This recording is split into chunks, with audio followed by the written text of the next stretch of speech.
tell me about a weakness that you have. You ever been asked that in an interview? That's a terrible question.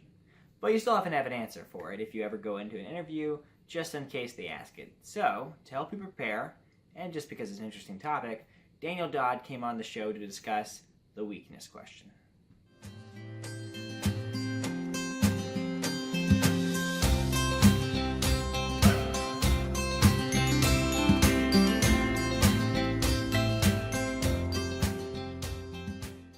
Joining me is Daniel Dodd. Daniel is clipping his nails right now. Daniel, so we want to talk now about the weakness question, and by that I mean the question that you get asked in an interview that everyone hates. The question is, what is one of your greatest weaknesses? And maybe how have you overcome that? Or they'll add something else to it. Then there's various forms of the question, but the question always probes into your deeper inner thoughts and asks you what's one of your weaknesses that you're willing to share with the interviewer. So we all at least have heard of this question, and usually people are told to prepare for it before going into an interview, because it's a really hard one to answer without having thought of a response previously. So that's the setup. Daniel, what's your typical answer to that question? Have you received that question before in an interview? I don't know that I ever have received that question in an interview. So I've only interviewed with 2 or 3 companies. And the one I'm currently working at, I don't think they actually asked me that. Most of their questions were actually pretty specific to the I was working in, or just kind of a general, where do you want to go with your career kind of thing. It's such a tough question, though, because you have to find something that is an acceptable weakness. It has to be something where room for improvement. Sometimes I'm too perfect, I'm too organized, or something along those lines. And if you start pointing out the ways that it actually damages your performance or interactions with other people, then the interviewer starts thinking, well, maybe this is actually going to be a serious problem. Weakness or real issues seems like a really bad way to lead a relationship with a person who, especially one that you might be working with. So, right.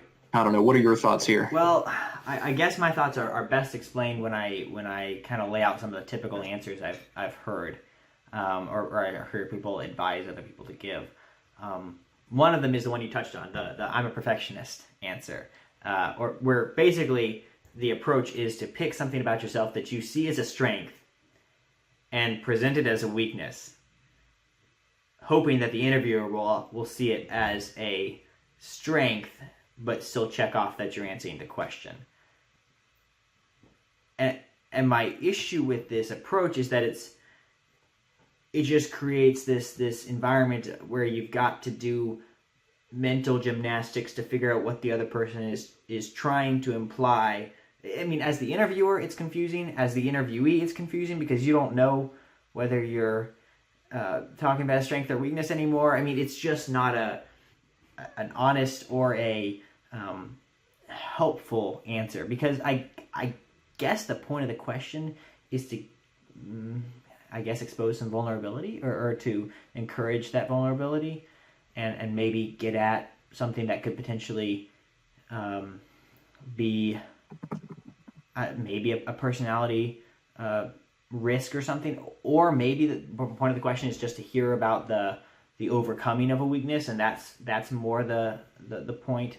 So I'm not sure what the question is really trying to get at, but I know for a fact I don't like that answer because it just doesn't feel honest, and it's not consistent. It's this, you're telling the other person about a strength, but you're positioning it as a weakness. Is really a bad way to present a strength, and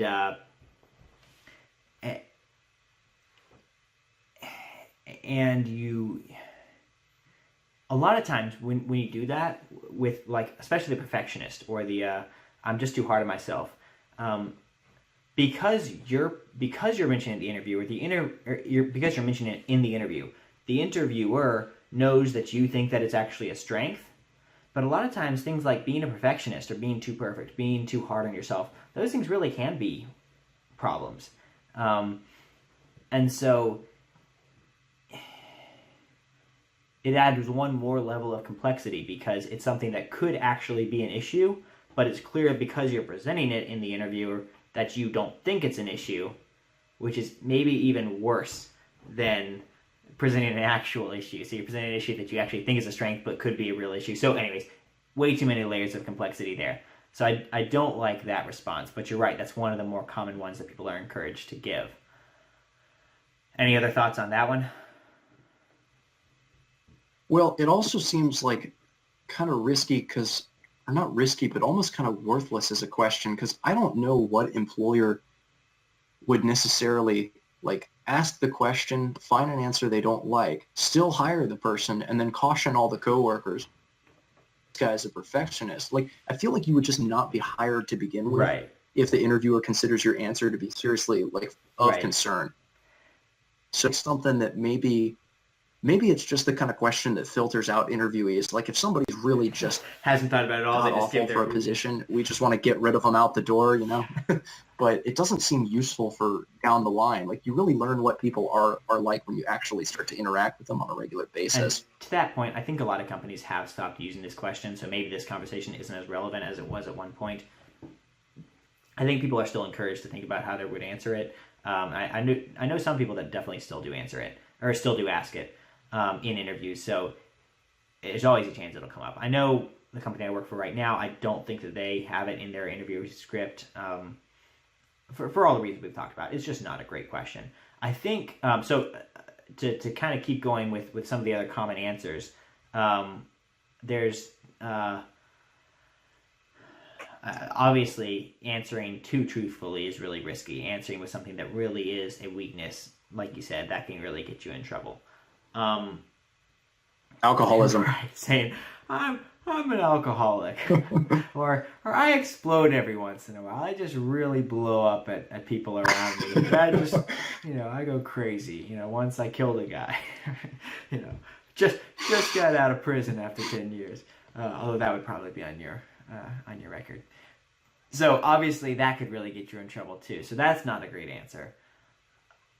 So here I'm going along this process of trying to think of how I would answer the question. I'm trying to advise someone else on how they should answer it. And I'm really struggling.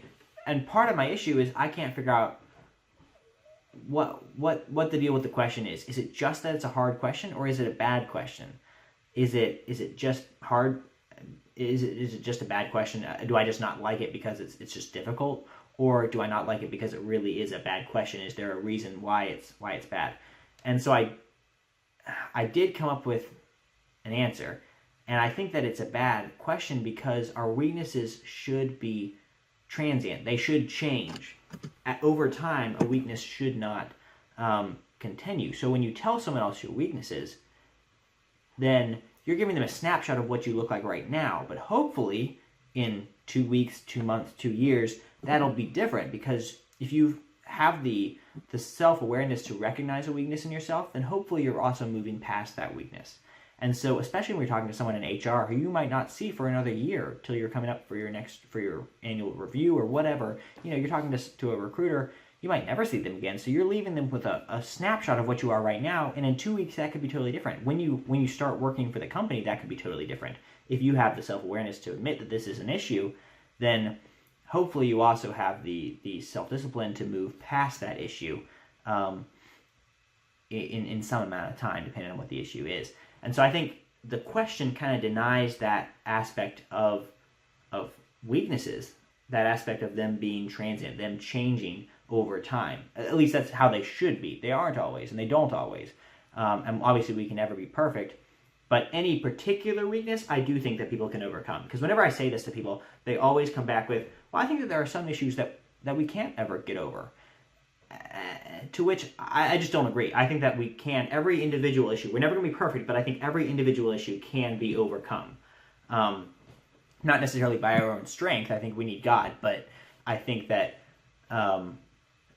that every issue is overcomable. So I said a lot there. What do you think? So I think by the time you start bringing God into the conversation here, the interview question may have become a little bit more analytical than you really want. My thoughts along the lines of an interview is really intended, it's designed to get to know a person. What kind of person are they? What kind of personality do they have? And if you were to try and use this approach with somebody that you met casually, maybe if you're just meeting somebody in a social setting, or maybe you're on a first date or something, now that you would ask them, what's your weakness? What's your biggest weakness? Like I'm sure that's something you would find out about somebody eventually in any kind of relationship, working or otherwise, but it seems like a weird thing to lead with. It's kind of like asking, hey, what's your biggest fear? Like right off the bat, like you just met somebody and you're like right to the chase. And even in a work environment, it seems, I don't want to say personal, but it's almost, it is kind of crossing a line. It just seems off somehow. Yeah, it's crossing a personal line, I think. And I just remembered what the third answer is that I have heard people be encouraged to say. Yeah, let's hear it. The third one is I like to focus on my strengths. I don't like to focus on my weaknesses, which is just to dodge the question, which is a fair response, possibly one of the better ones of the ones I've heard. But it's just frustrating to the interviewer because if they ask the question, they want some kind of answer, and just to totally dodge it is probably not what they're looking for. But since it's a bad question, that's not the worst thing you could do. But so in all seriousness, I think the way I would answer it if I was ever asked it in an interview would simply to say, I think that weaknesses are transient. I think that they change from time to time, and so if I could tell you a weakness of mine right now, and I could, I certainly am weak in certain areas, but if I have the presence of mind to know what one of my weaknesses is, then I'm also moving past it, and I don't want to give you a false image of myself that might not be true when I start working for the company. That would be my response.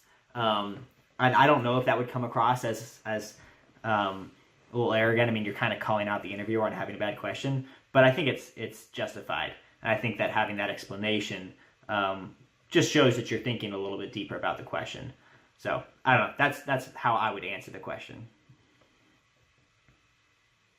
I feel like you could really come out on top if you managed to have a good laugh about the question with the interviewer rather than at them. Like, especially if there's somebody who works in HR, but they're given a script that they didn't write, and you can both be like, maybe they ask, what's your greatest weakness? And you say, core. I'm great at chest and lats, but core always gets me. And they both chuckle. And yeah, these questions are kind of rough, and they're like, yeah, I know.